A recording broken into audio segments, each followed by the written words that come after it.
this chapter, yo. It's not the best chapter by any means that I've read, but it was pretty fucking good given what it was, I'd say. But I know some people who will disagree completely. First half of this chapter was, however, straight up excellent, and I think most people can agree on this. There wasn't much to complain about, in fact. I mean, we have ACNOLOGIA making a move on Urza and Wendy, and then Jalal coming out of nowhere to defend them, which he kinda succeeds to do. He launches a barrage of different attacks, ending with the Grand Chariot, of course, on top of ACNOLOGIA, and although this may seem to be an effective chain of attacks, ACNOLOGIA is completely unharmed, and this is the good part, and I mean, this is possibly my favorite bit in this whole arc.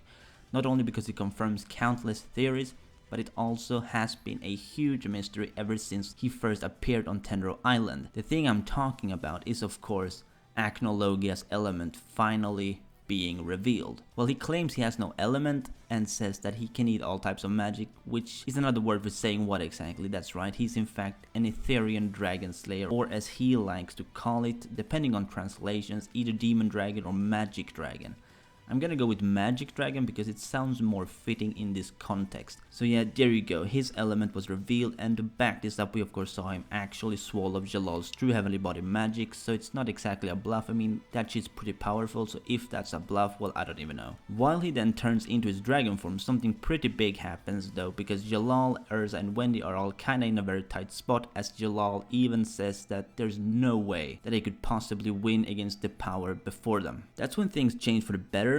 Some would call this plot convenience, and let's be honest, it basically is, but whether it's bad or not, well, that's where opinions differ. The Pegasus ship thing crashes right into ACNOLOGIA as he's about to strike against the defenseless fighters before him, and he is knocked away quite a bit.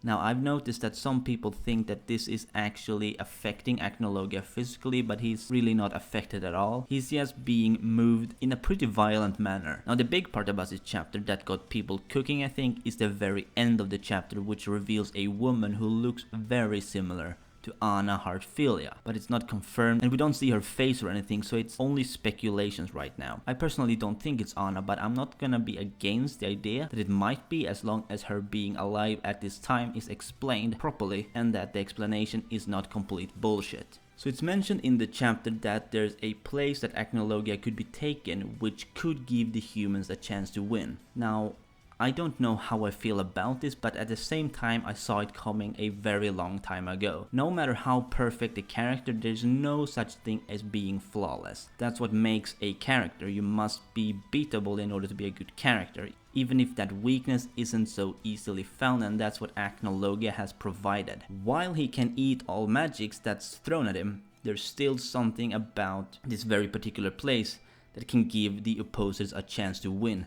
Now, we don't know what that place is or why that place gives them an edge. Most likely it could be something like a place where ACNOLOGIA has history, possibly even with this woman that we saw. I will predict right now what 529 will hold. Since the chapter is called Teacher, well, that's what I read at least, I reckon the place in question will be wherever ACNOLOGIA's dragon rests, as in his teacher dragon. It seems like a pretty logical way of creating an edge, because if they can in fact find the place where ACNOLOGIA possibly used to train or whatever, then it might cause his mind to revisit those moments, and what's good with that is that we may finally get to see proper ACNOLOGIA backstory, which is what I've always wanted to see ever since we found out that ACNOLOGIA was in fact a dragon slayer originally. So I think this next chapter will be centered around that entirely. I don't think the woman is the teacher or anything like that, as some might think. I believe this woman might have insight on ACNOLOGIA's life, seeing as she's aware of this supposed location that they are heading to, but she could simply be a descendant of someone who's passed on the information for all we know.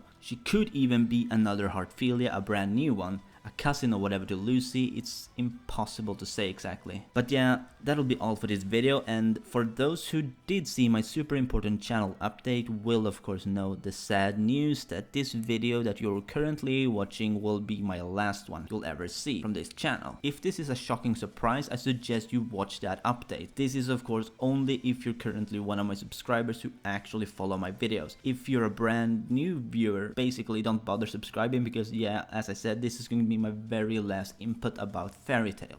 Anyway, comment down below what you thought about this chapter. I will read the comments regardless of the state which this channel is in. So long.